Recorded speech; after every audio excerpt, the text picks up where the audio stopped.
कि अगर 4% महिला अगर राज्यसभा में होगी तो बिल कैसा पास होगा महिला के हक अधिकार। जिस देश का लोकतंत्र, हम पार्लियामेंट्री डेमोक्रेसी इस देश को कहते हैं, जो बाबा साहब भी नहीं चाहते थे कि इस देश में पार्लियामेंट्री डेमोक्रेसी हो। डेमोक्रेसी तो हो लेकिन पार्लियामेंट्री नहीं।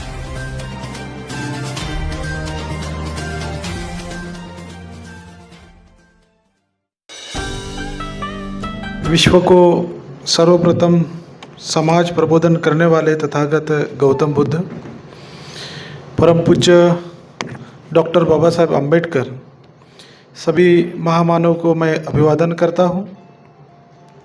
यहाँ आज महिला सशक्तिकरण संघ के द्वारा आयोजित अंतर्राष्ट्रीय महिला दिन की उपलक्ष्य में आप सभी को शुभकामनाएं देता हूँ। इस आयोजन के हेतु इस महिला सशक्तिकरण संघ के अध्यक्ष और मार्गदर्शक, आप सभी के परिचित वंदनीय भदंत चंद्रकीर्ति जी, भंते महापथिक जी, यहाँ जिन्होंने मार्गदर्शन किया और बहुत अच्छा आज सुनने को मिला।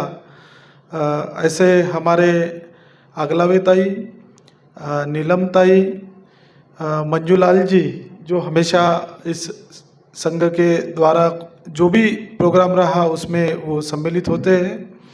यहाँ उपस्थित हमारी जिन्होंने अभी भी मार्गदर्शन किया, गायकवाड़ मैडम, छाया ताई, जनबंधु, जो एक सशक्तिकरण संघ और खुद ही सशक्त महिला है, उनके काफ़ी सारे अनुभव काफ़ी लोगों को परिचित है, जिन्होंने बहुत अच्छा महिला डिफेंस में भी काम करते हैं।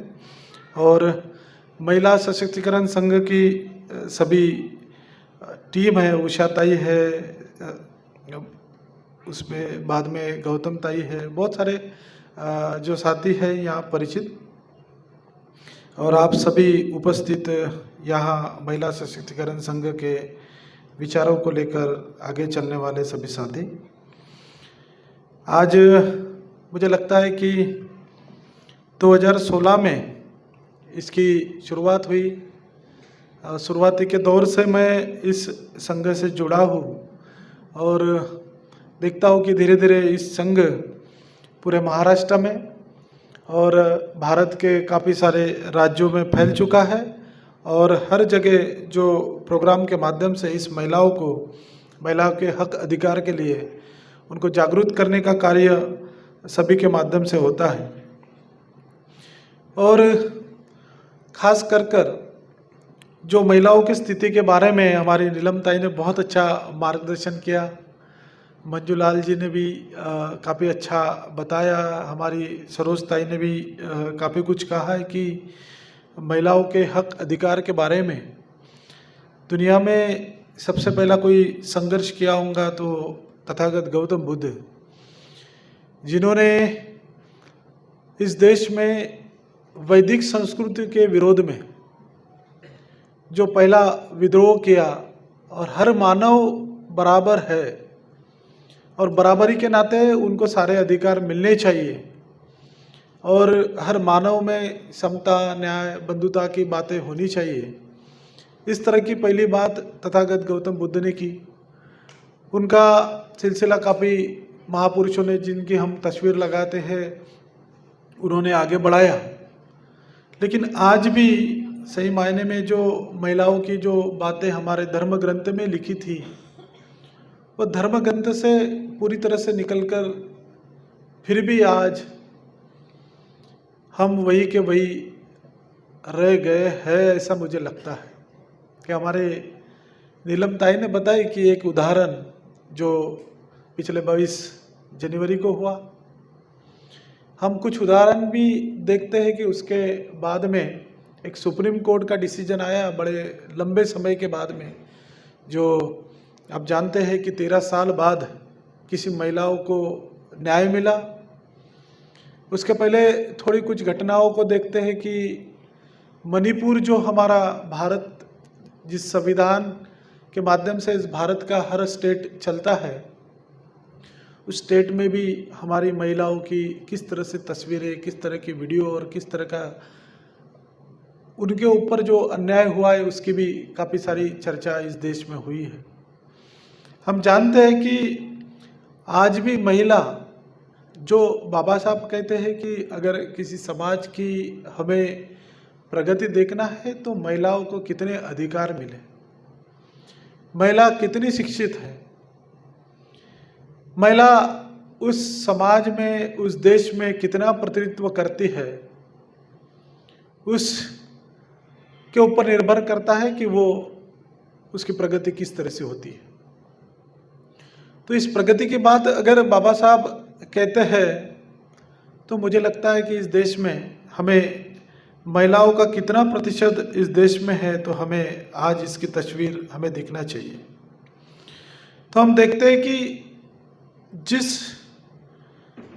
देश का लोकतंत्र, हम पार्लियामेंट्री डेमोक्रेसी इस देश को कहते हैं, जो बाबा साहब भी नहीं चाहते थे कि इस देश में पार्लियामेंट्री डेमोक्रेसी हो। डेमोक्रेसी तो हो लेकिन पार्लियामेंट्री नहीं, क्योंकि जो आज पार्लियामेंट्री डेमोक्रेसी के इफेक्ट जो हमें दिखाई देते हैं कि जो उच्च वर्ग है, जो कैपिटलिज्म है, वो धीरे धीरे अपने चीज़ों को बढ़ाते जा रहा है और इस देश में जो है किस तरह का व्यवहार हमारे लोगों के साथ में जो दरी बन रही है कि एक बहुत बड़ा वर्ग जिसके पास संपत्ति का सब अधिकार है और दूसरा वर्ग जिसके पास कुछ भी नहीं है।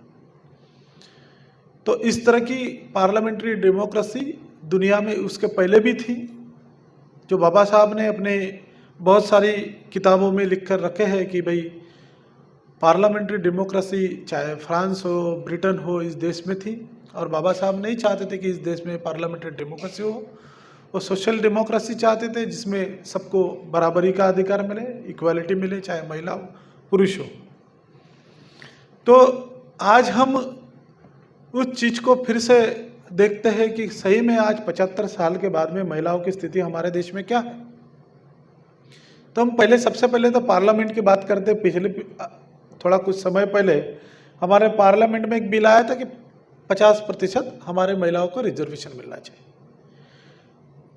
तो हम एक थोड़ी सी बात को पीछे जाते हैं कि 1973 में 93वीं अमेंडमेंट इस देश में हुआ था, जिसमें महिलाओं को पंचायत जो सेक्टर है उसमें 33% रिजर्वेशन चलना चाहिए। मिला भी, और हमारे साथी ने कहा है कि किस तरह से उनकी परिस्थितियां हैं, मतलब पद पे तो है लेकिन उसके अधिकार सारे जो है उसके पति ही आज यूज कर रहे हैं। अब जब 50% की बात हमारे पार्लियामेंट में आ जाएगी तो अब आज की स्थिति क्या है ये भी देखना जरूरी है 75 साल के बाद में, जबकि संविधान लागू तो 1950 से हुआ है। और बाबा साहब भी कहते हैं कि भाई जिस समाज में हमारा अगर प्रगति देखना है तो महिलाओं की प्रगति उस समाज में उसका कितना प्रतिनिधित्व है। अब जिस समाज के, जिस देश के कायदे कानून, जिसके हक अधिकार उस पार्लियामेंट में बनते हैं, उस पार्लियामेंट में कितना प्रतिशत आज 75 साल के बाद में हमारा है, ये कभी हमने सोचा नहीं, महिलाओं ने सोचा नहीं। तो हम देखते हैं कि आज की जो 2024 तक की पार्लियामेंट थी उसमें लोकसभा में हम प्रतिनिधित्व देखते हैं तो हमारा 30% प्रतिनिधित्व है। वही हम राज्यसभा में देखते हैं तो हमारा 4% प्रतिनिधित्व है।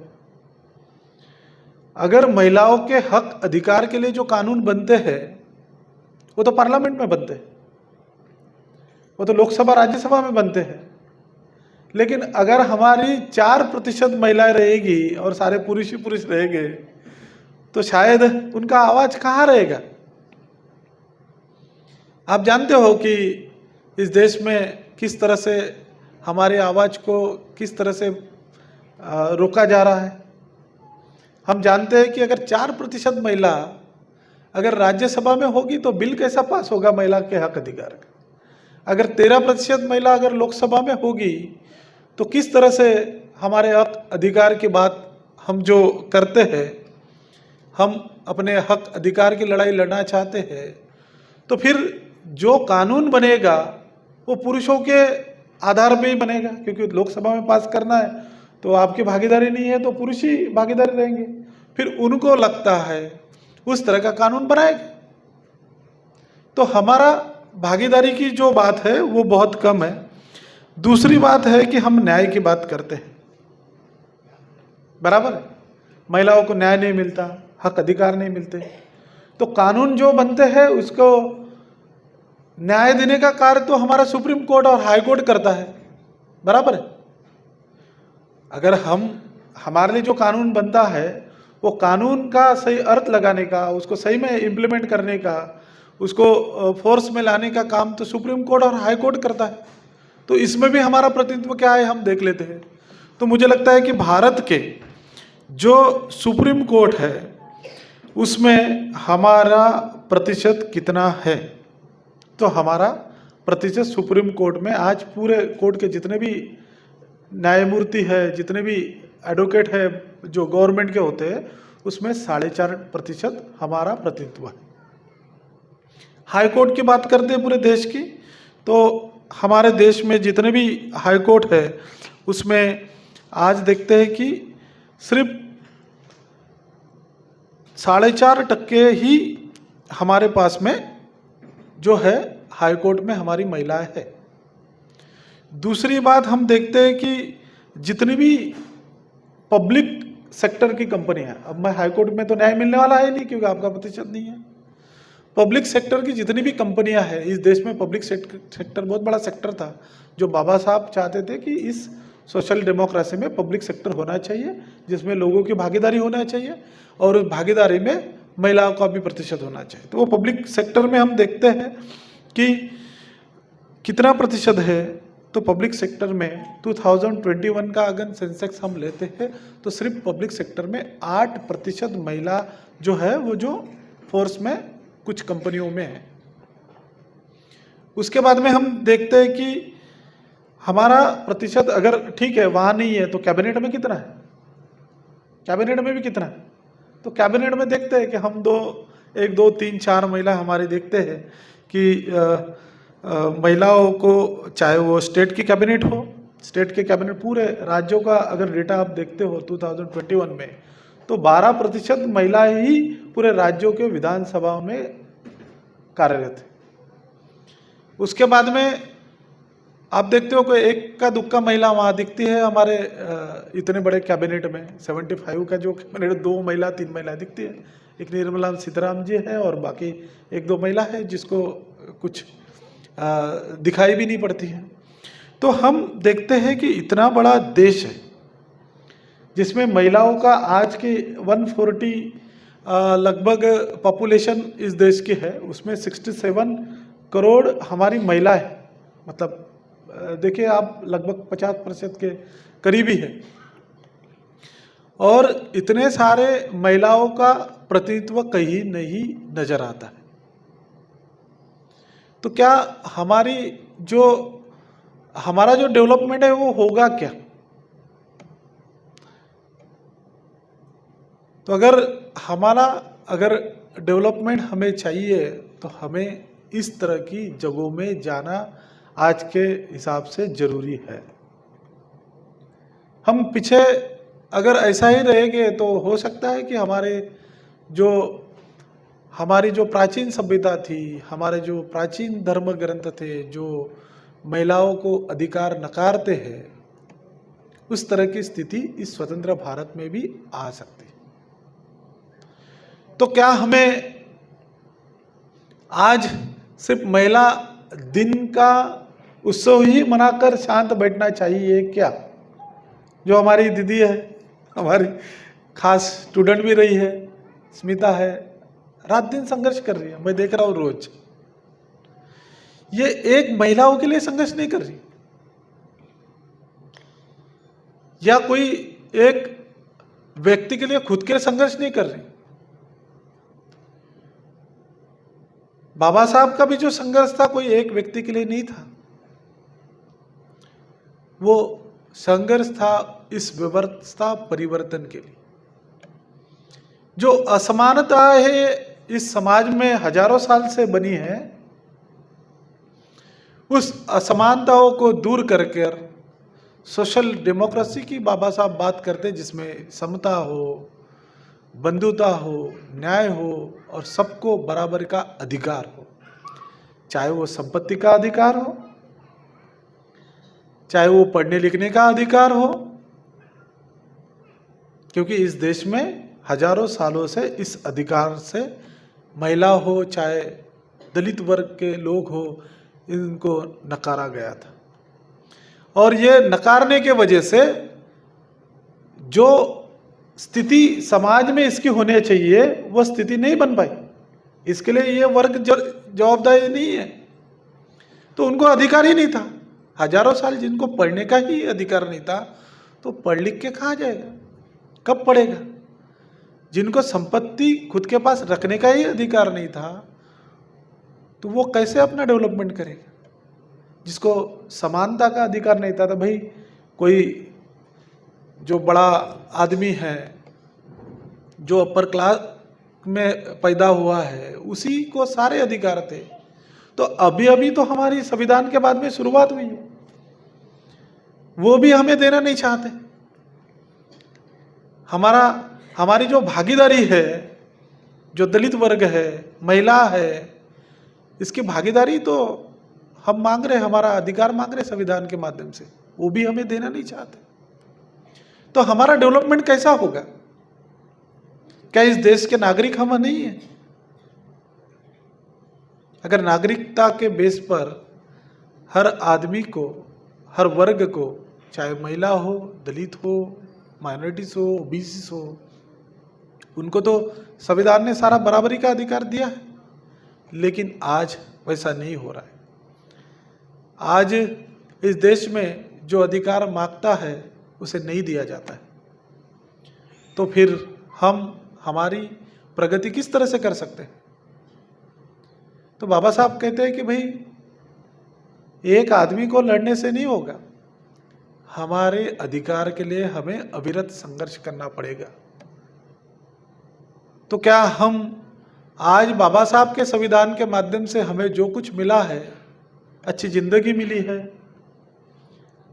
इंसान समझते हैं हमें थोड़ा सा, अभी भी नहीं समझते हैं लेकिन थोड़ा समझते हैं, वो संविधान के माध्यम से हमें जो मिला है, कुछ नौकरियां भी मिली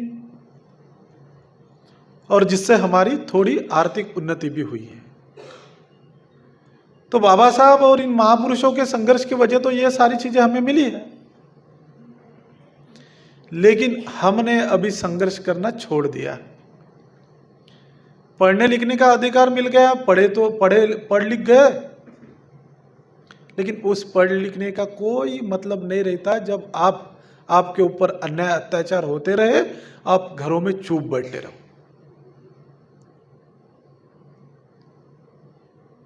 तो बाबा साहब के संघर्ष का क्या फायदा रहा? अगर उन्होंने संघर्ष नहीं किया रहता तो हमें इस तरह का जीवन नहीं मिलता था।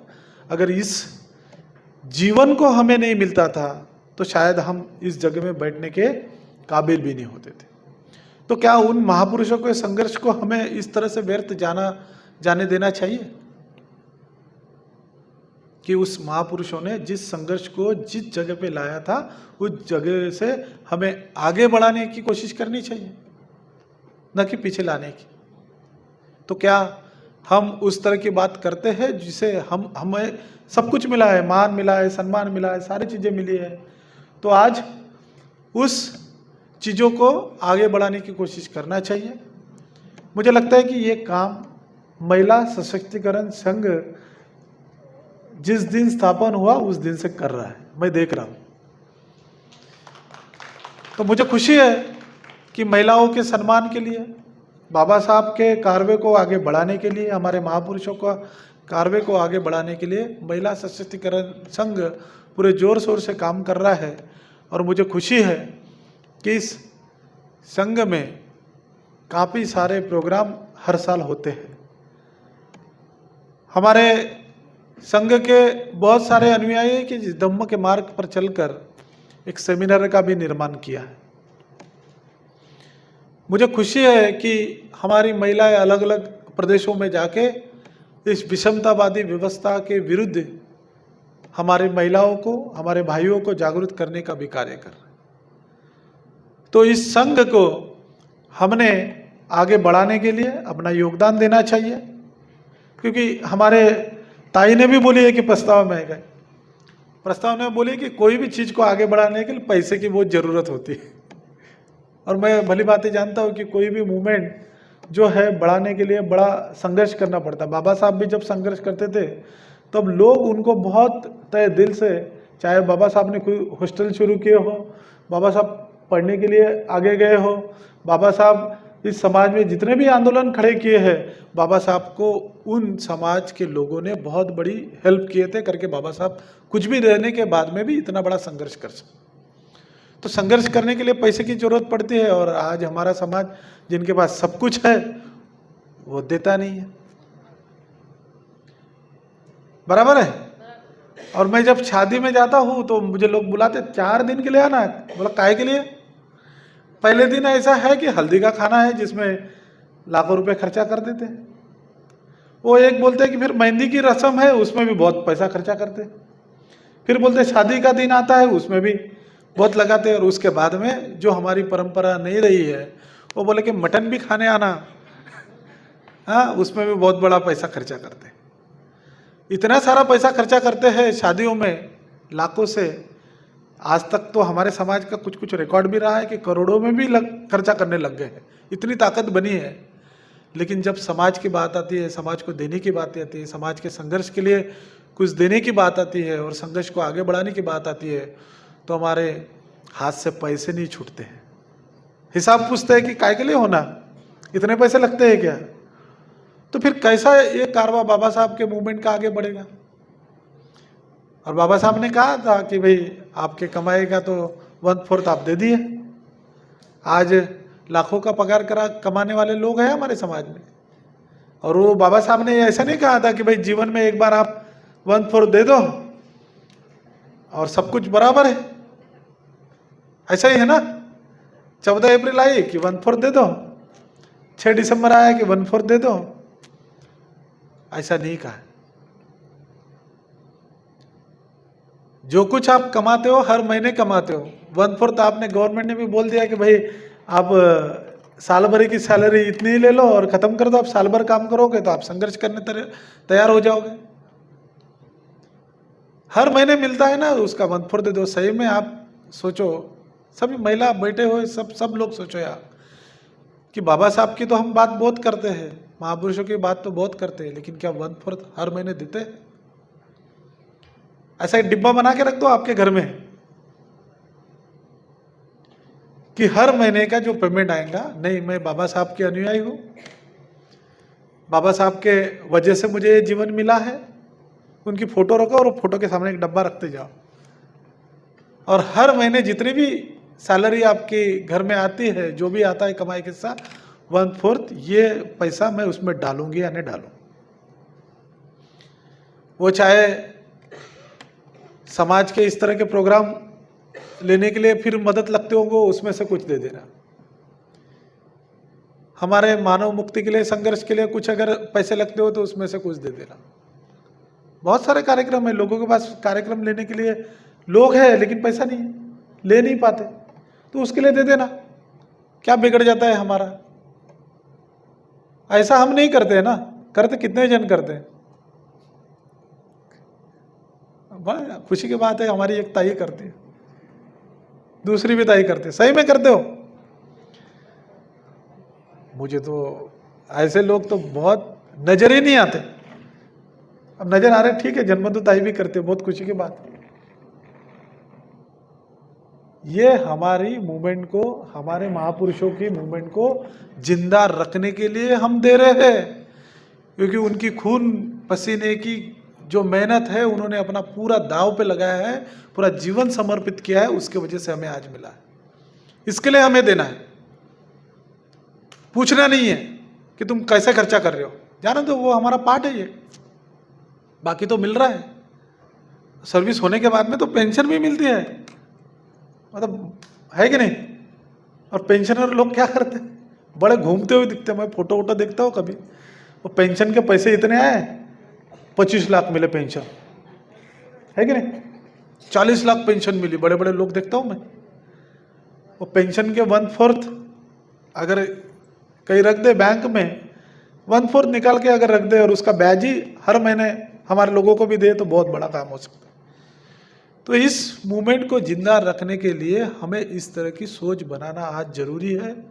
अगर नहीं बनाते हो तो फिर जो हमें मिला है वो गंवाने के लिए तैयार हो जाओ। फिर जो परिस्थितियां हमारे सामने थी 100-150 साल पहले, उस परिस्थिति का सामना करने के लिए भी आप तैयार रह जाना। जरा हमारा इतिहास देख लो, थोड़ा उठा के देख लो, हमारे पूर्वजों को भी देख लो। 150 साल 100 साल पहले आपके दादाजी नाना जी की क्या सामाजिक स्थिति थी, वो भी आपका ही खून था, उनका ही खून आपके अंदर में है। सामाजिक परिस्थिति अगर सही नहीं रही तो आपको गुलाम बन के रहना पड़ता है, और बाबा साहब के संविधान की वजह से सामाजिक परिस्थिति बदल गई तो आप मालिक बनकर जी रहे हो। अगर इस परिस्थितियों को ऐसे ही रखना है तो हमें कुछ देना पड़ेगा, त्याग, अपना समय भी देना पड़ेगा। नहीं देते समय, स्मिता ताई को मालूम है, नागपुर में तो 10 लाख 15 लाख लोग रहते हैं हमारे, लेकिन संघर्ष की बात आती तो 15,000 भी नहीं आते। क्यों नहीं आते पता नहीं, मुफ्त में मिला है ना। हमारी ताई ने किसी ने तो बोला है सब कुछ मुफ्त में मिला है, जिसका वैल्यू नहीं रहता है। तो ये बहुत जरूरी है कि हमने हमारे लक्ष्य से न भटकते हुए इस आंदोलन को, इस मूवमेंट को जिंदा रखने के लिए हमारा सब कुछ थोड़ा निछावर करना चाहिए। और ये जो है काम बनते चंद्रकीर्ति जी बहुत सालों से करते आ रहे हैं। जब ये सशक्तिकरण संघ नहीं था तब भी मैं उनको जानता था, उसके पहले भी काफ़ी साल पहले मैं उनको जानता था। वो दिन रात लगे हैं, इस समतामूलक समाज का निर्माण करने में दिन रात लगे हैं। तो उनके हाथ भी हमें मजबूत करना चाहिए, चाहे वो किसी माध्यम से हो। और ख़ास कर मैं आज सभी हमारे उषा ताई है, सभी महिलाओं का तहे दिल से धन्यवाद देता हूँ कि इस तरह का प्रोग्राम वो हर साल करते हैं। और हमारे महिलाओं का भी कुछ अवार्ड सेरेमनी यहाँ है, उन सभी का मैं तहे दिल से बहुत बहुत अभिनंदन करता हूँ और अपनी बात को यहीं पे समाप्त करता हूँ। धन्यवाद। जय भीम, नमो बुद्धाय।